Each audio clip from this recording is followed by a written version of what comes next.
What's going on, everyone? So the Dallas Mavericks are expected to shop Anthony Davis, which is crazy. Like, a couple things.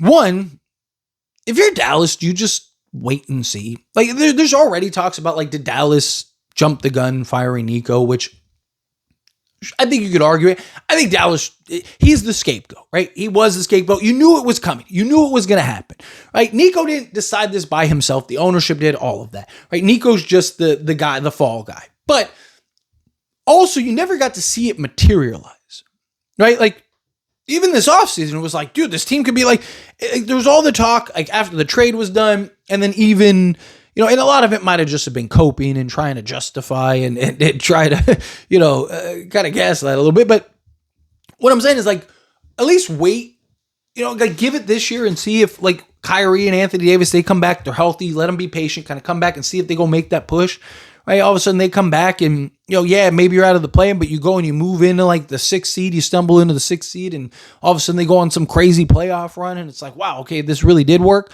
right? Like, you know, there was an argument to be made for that. But I just think we're at the point now where Dallas, I just think, wants to distance themselves, right? Like, look, we made a terrible decision, made a terrible choice. Get off of Nico. Can't fire the ownership. So it's like you get off of Nico and you just sell the farm and you just start all over. And Dallas does have some really nice pieces, right? Like, they have Max Christie, I think, is really good. Two-way, two-guard. You have, obviously, Cooper Flag. You have Derek Lively. Keep Daniel Gafford. I think you basically trade everybody except for Max Christie, Derek Lively, and Cooper Flag. Personally, I think those are your foundation pieces, and then you're trying to fill in the rest. The problem with trading Anthony Davis is, obviously, you want to sell him to the highest bidder, but the problem is that, like, he's not in shape, and it's, to his defense, it's not his fault. He got hurt and, you know, had the retina detachment and, you know, basically had to have surgery and all that stuff. So he basically was beholden to just, like, sitting on the couch all day. He can't run. He can't do anything, really. So it's kind of in a tough spot. So he had to kind of, you know, hey, let's, you know, work on the season and try to get his body right. Two, you know, it's just he's dealing with an injury, so you probably got to wait till he gets back. Three, like, what would be Anthony Davis's return even normally? Like, because when he's at his best, the guy's top 10 player in basketball. The guy's ridiculous, right? But it's just like, I mean, every team in the league would love to have Anthony Davis, but how many teams can go and trade for him? One, give Dallas a package that makes sense. Two, you know, would value him enough to give you said pack. Like, there's things that kind of need to be checked off. So it's hard. Like, what is Anthony Davis's value right now? Yeah, because if you're Dallas, you need to get the best return possible, especially for AD, because people are gonna, you know, connect that lineage. Like, oh, so you got this for Luka Doncic, right? Like, so you need to try to get, you know, as close to a Luka package as you would have gotten for an Anthony Davis. So you need to sell AD to the highest bidder.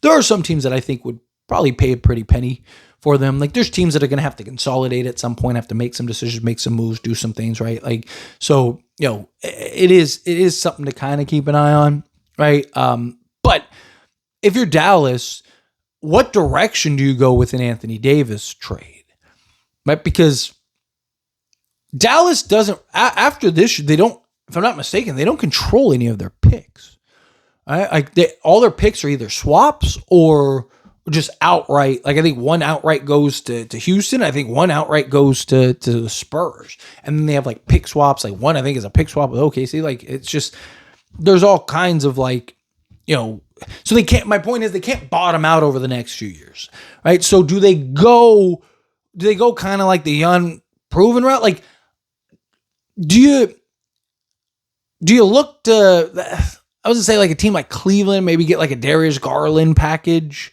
right? You don't really, maybe get a third team involved and see if you can turn, you know, a Jared Allen into something, because you don't really need Jared Allen, you know. So maybe, like, get a Darius Garland and find a team that likes Jared Allen, and then send that team to Jared Allen, and then you're getting whatever you're getting for that. So now, you know, you got Darius Garland, Max Christie, Cooper Flag, Derek Lively. You can keep Daniel Gafford if you want. You know, maybe can you turn Kyrie into, like, a starting four for you? And now at least you have, like, a young core and foundation that can, you know, make a promise. Like, again, just something that kind of came to mind.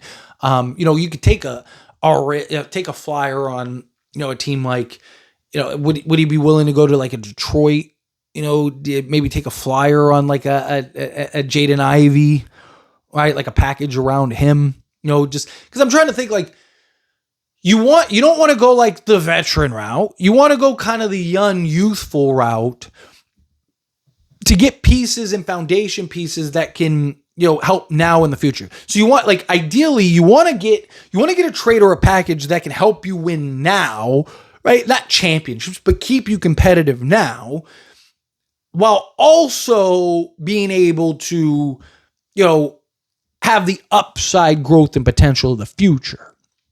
Right. So I'm just thinking, like, can you find one of these top teams, in Orlando or something like that has young, versatile guys that make sense for you, that could be foundation pieces.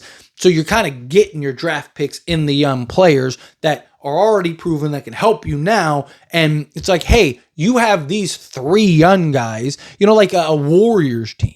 Like, do you go and just try to maybe go get a Kuminga and a Moody and, try to get a third team looped into where you can get a point guard or something? Maybe you're sending Moody somewhere else or something. I don't know. Like, what do you do? Do you kind of like, because if you're Dallas, you need to you can't fully bottom out. Like this year you could.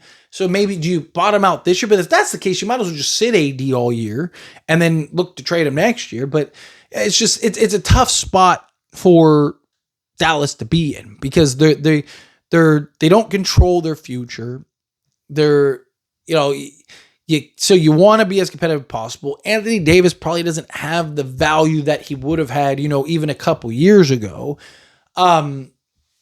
It's a tough spot for Dallas to be in. So it's like you have to find the right trade and right package for Anthony Davis. Again, there's always somebody out there that's going to sell the farm, for a guy because they think that that's the guy. But also, does Anthony Davis want to go to that team? Because if Anthony Davis is like, dude, I'm not staying there, like, in a year and a half, I'm leaving type thing. Like, there's those kind of issues. And we've already seen Anthony Davis force his way out of a place to go to a place that he wants to, right? We already saw Anthony Davis force his way out of New Orleans and go to Lakers and tell everybody, like, hey, I ain't going anywhere else but this team type thing. So these are all factors that are going to play a role. But it's going to be interesting either way. But anyway, as always, this is a discussion. I pass question to you. Let me know your thoughts and opinions down in the comments. What do you think? How do you feel? What are your thoughts? Where do you think Anthony Davis should go? Where do you think Dallas should trade him? What kind of package do you want to see? However you feel either way, I love to hear it. So please let me know down in the comments below. That being said, if you haven't liked this video, hit that like button. Helps me out. So we enjoy these types of videos and I truly appreciate it. Not subscribe channel, hit that subscribe button. Turn on the bell notifications. Appreciate y'all. See you in the next one.